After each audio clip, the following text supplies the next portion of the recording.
நல்ல பாம்பு தீண்டி மரணம். ஜாழ்ப்பாணத்தில் ஆலய குருக்கள் ஒருவர் நல்ல பாம்பு தீண்டி மரணம் அடைஞ்சிருக்கார். அதோட வெளிநாடுகளில் உழைக்கின்ற பணங்களுக்கு 15% வரி. பலதரப்பட்ட யூடியூபர்ஸ்கள் கொஞ்சம் எல்லாராலும் விரும்பி பார்க்கப்படுற இந்த யூடியூப் சேனல்களில் சில குழப்பங்களோட இந்த பதிவுகள் போடப்பட்டிருக்குது. இதற்கு மக்களிடையே இருக்கிற குழப்பங்களை தீர்க்கும் முகமாக உங்களுக்கு ஒரு விரிவான விளக்கம் உண்டு. இது என்ன வரி, எதற்காக இது அரசாங்கம் விதிச்சிருக்குது, ஏப்ரல் 1ஆம் தேதியிலிருந்து எப்படி இது நடைமுறையில் இருக்க போகுது.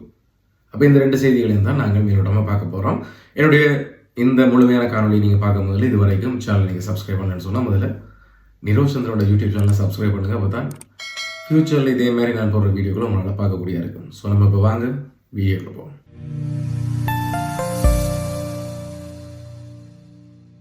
ஜாழ்ப்பாணத்தில் கோயில் குருக்கள் ஒருவர் அராளி பிரதேசத்தில் இருக்க வாலியம்மன் கோயிலில் போயிட்டு அன்று இரவு இவர் பூசையெல்லாம் முடிச்சு குடிச்சிட்டு இவர் ஜாழ்ப்பாணத்தில் புத்தூர் சிவன் கோயில் வீதியைச் சேர்ந்த ஒரு குருக்கள், விமர்சன குருக்கள், எல்லாருக்கும் தெரிஞ்ச ஒருவரான் கவிதாசன் சொல்லுவாங்க. இவர் என்னென்னு சொன்னால் 31/3/2025 நள்ளிரவு இந்த அராளியில் இருக்கிற இந்த கோயிலில் பூசைகள் எல்லாம் முடிச்சுட்டு வீடு திரும்பியிருக்கார். நள்ளிரவுகளை வீடு திரும்பியிருக்கார். வீடுக்கு போய் முற்றத்தில் ஏதோ காத்தோட்டமாக அவர் ஒரு இளைப்பாறி இருக்கார். இந்த இளைப்பான சந்தர்ப்பத்தில் ஒரு நல்ல பாம்பு, நாகபாம்பு ஒன்று அவர் இருந்ததுக்கு அருகாமையில் ஒரு வலையில சிக்கி தவிச்சு கொண்டிருக்கைகளில் இவர் அதீத நம்பிக்கை.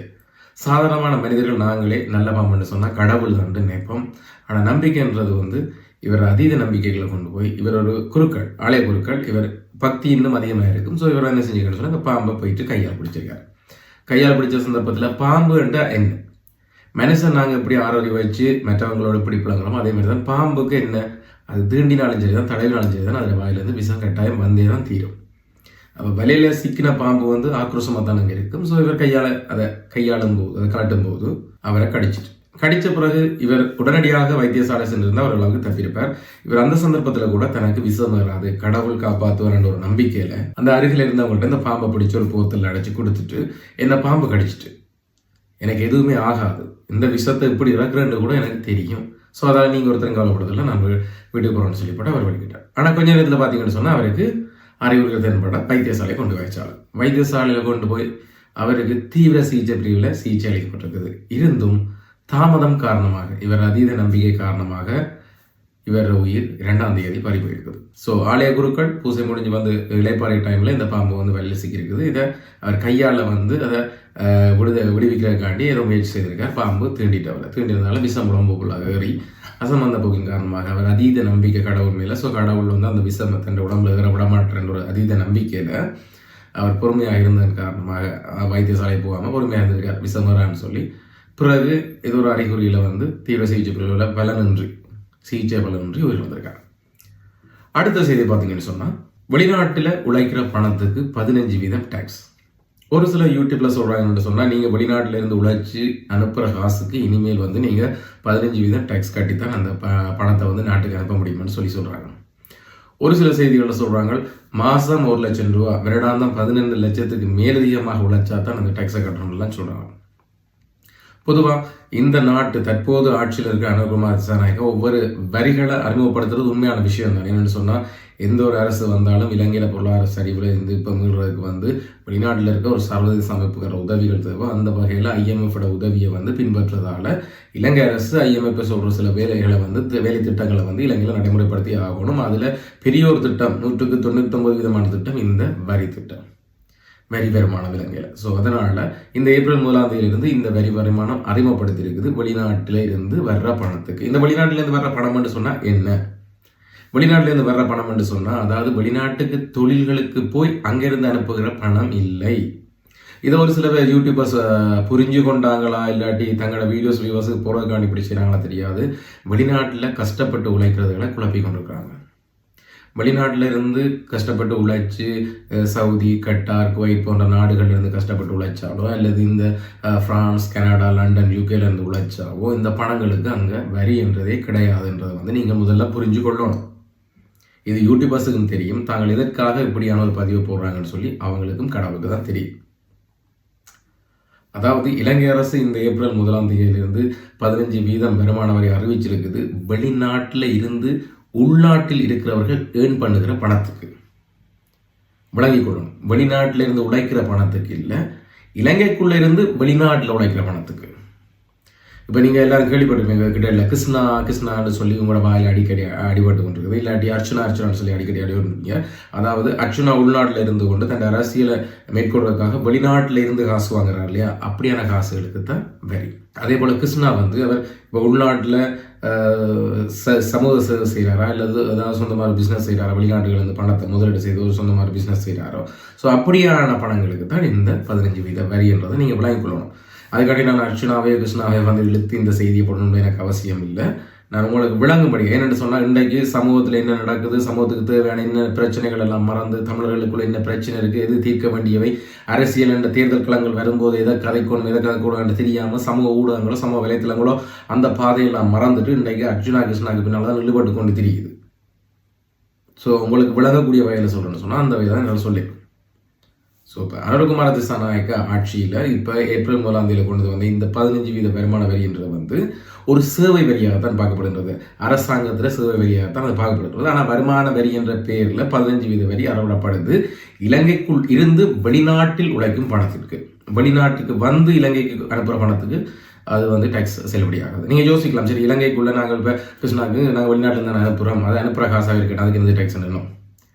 நான் ஏற்கனவே போன வருடம் நவம்பர் மாதம் ஒரு வீடியோ போட்டிருக்கேன். நான் நவம்பர் இல்லை 9ஆம் மாதம் அல்லது 11ஆம் மாதம் ஒரு வீடியோ போட்டிருக்கேன் உங்களுக்கு. இலங்கை அரசு ஏப்ரல் 1 இப்படி அவங்க திட்டத்தை தீட்ட இருக்குது, யூடியூபர்ஸில் கணக்குகள் முடக்கப்பட இருக்குது, ஊழல் மோசடிகளை வந்து அவங்க அதுக்கு எதிராக நடவடிக்கை எடுக்க போகிறாங்கன்னு சொல்லி நான் உங்களுக்கு ஏற்கனவே சொல்லியிருந்தேன்.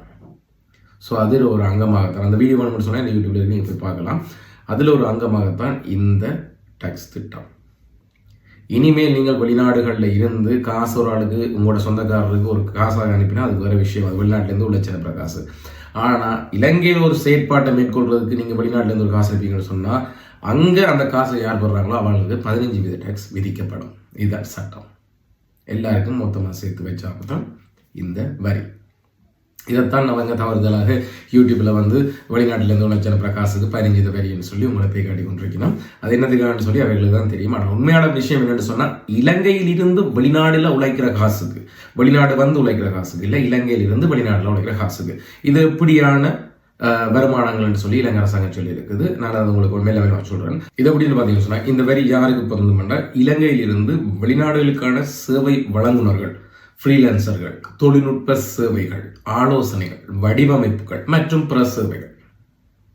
அப்போ இந்த மற்றும் பிற சேவைகளுக்குள்ள தான் நான் உங்களுக்கு உதாரணம் சொன்னேன். இப்போ இதில் பார்த்தீங்கன்னு சொன்னால் இந்த வரி எப்படி பொருந்துகிறது, நீங்கள் இலங்கையில் ஒருவராக இருந்தால் நீங்கள் வெளிநாட்டிலிருந்து உழைத்து இலங்கைக்கு பணம் அனுப்பினீங்கன்னா இதுக்கு வரி கிடையாது.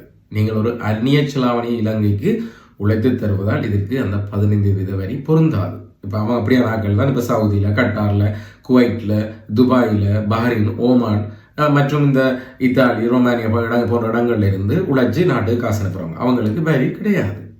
ஆனால் யூடியூபர்ஸ் போட்டு பயன்படுத்துகிறாங்க. ஆனால் யாருக்கு வரின்னு சொன்னால் இலங்கைக்குள்ளே இருந்து கொண்டு செயற்படுறாங்க, அவங்களுக்கு வருமானம் அங்கே இருந்து வருது, வெளிநாட்டிலேருந்து வருது. அதாவது இலங்கைக்குள்ளே இருந்து வெளிநாட்டுக்கு சேவை கொடுக்குறாங்க, அங்கேருந்து வருமானம் உள்ள வருது. அப்போ அந்த வருமானத்துக்கு 15% வரின்னு சொல்லி இலங்கை அரசு அறிவிக்குது. இப்போ அதில் ஒரு அங்கமாக பார்த்தீங்கன்னு சொன்னால் இந்த ஃப்ரீலான்சர்கள், அதாவது அவங்க வழங்குற சேவைக்கு வெளிநாடுகள்லேருந்து இப்போ அவங்க சாஃப்ட்வேரை மொழிபெயர்ப்பு பண்ணி கொடுப்பாங்க, இல்லாட்டி கிராஃபிக் டிசைன் பண்ணி கொடுப்பாங்க, மொழிபெயர்ப்பு சேவை செய்வாங்க, இல்லாட்டி வெப்சைட் டிசைன் பண்ணி கொடுப்பாங்க. இந்த செக் அவுட் பேமெண்ட் மெத்தடுகள்லாம் நிறைய இலங்கையில் இப்போ உருவாகி கொண்டு புதுசு ஏன்னு சொன்னால் அதை உருவாக்குறது இலகுவான வழி. ஆரம்ப தொழில்நுட்பம் படித்தவங்களே அதை உருவாக்குறதுக்கு இப்போ முயற்சி கொண்டிருக்காங்க. இலங்கையில் அந்த சேவைகள் கூடுதலாக நடக்குது. ஸோ அதையும் வந்து வெளிநாட்டுக்கு செய்து கொடுக்குறாங்க. அப்போ அவங்களுக்கெல்லாம் இந்த 15% வரி பொருந்தக்கூடியதாக இருக்குது. அதோட பார்த்தீங்கன்னு சொன்னால் சேவைகள் வழங்கும் நிறுவனங்கள், அதாவது நீங்கள் இலங்கையில் ஒரு நிறுவனம் வச்சிருப்பீங்களா இருந்தால் நீங்கள் உங்களோட சேவைகள் வந்து இலங்கையின் தாண்டி வாடிக்கையாக வச்சுருப்பீங்கன்னா அவங்கள்ட்ட இருந்து உங்களுக்கு பணம் வரும். இப்போ ஏதாவது ஒரு சேவையை வந்து நீங்கள் உங்களோட நிறுவனத்தால் வெளிநாட்டுக்கு கொடுக்கும்போது அங்கேருந்து உங்களுக்கு பணம் வரும். இந்த பணத்துக்கு 15% வரி இருக்கும். இப்போ நீங்கள் சேவையை ஒரு வழங்குற ஒரு நிறுவனம்னு சொன்னால் இல்லை இதை எப்படி கண்டுபிடிப்பாங்க, அக்கௌண்ட் நம்பருக்கு தானே வரும். நீங்கள் ஒரு நிறுவனத்தை நடத்தும் போது உங்களுக்கு நிறுவனத்துக்கு ஒரு அக்கௌண்ட் நம்பர் இருக்குது, நிறுவனத்தை பதிவு செய்தோன்ற ஒரு இலக்கம் இருக்கும். ஸோ அந்த கணக்குக்கு வரும்போது வெளிநாட்டிலேருந்து அந்த காசு வரைகளில் நீங்கள் அறிக்கை சமர்ப்பிக்கணும் எதுக்காக இந்த பணம் வந்துன்னு சொல்லி. அப்போ அது வரும்போதே சில வேலை ஸ்டேட்மெண்ட்டில் குறிப்பிடப்பட்டிருக்கு இந்த சேவை வந்து வந்து. ஸோ அங்கே உங்களுக்கு 15% வரி எடுபடும். அடுத்து பார்த்தீங்கன்னு சொன்னால் ஆலோசனை சேவைகள், அதாவது கன்சல்டிங்னு சொல்லுவாங்க. இலங்கையில் இருந்து கொண்டு வெளிநாட்டு முகவர்களுக்கு இப்போ நிறைய ஃபேமஸான கம்பெனிகள்லாம் இலங்கையில் இருக்கும். இப்போ அவங்க என்ன செய்வாங்க சொன்னால் இலங்கையில் இருந்து கொண்டு சட்ட ஆலோசனைகளை கேட்பாங்க. இல்லாட்டி வேறு இப்போ ஏஜென்சி மேன் நிறைய பேர்கிட்ட இந்த ஆலோசனை கேட்பாங்க. மற்றது இப்போ வெளிநாடுகள் இருக்கிறவங்க கூடுதலாக இலங்கையில் இருக்கிற வக்கீல்மார்கள் நாடுவாங்க. இப்படி நிறைய பேர் பர்சனலாக டாக்டர்ஸ், வக்கீல்ஸ் இப்படி நிறைய பேர்கிட்ட இந்த ஆலோசனைகளை கேட்குறது பர்சனலாக அவங்க ஃபேமிலி. ஏன்னா வெளிநாட்டில் கூட இப்போ பார்த்தீங்கன்னு சொன்னால் இது மத்திய கிழக்கு நாடுகளில் யூரோப்ஸ் இந்த பெரிய பெரிய நாடுகளில் இருந்து இலங்கையில் தங்களுக்குன்னு ஒரு ஆக்களை வச்சிருக்கிறான்.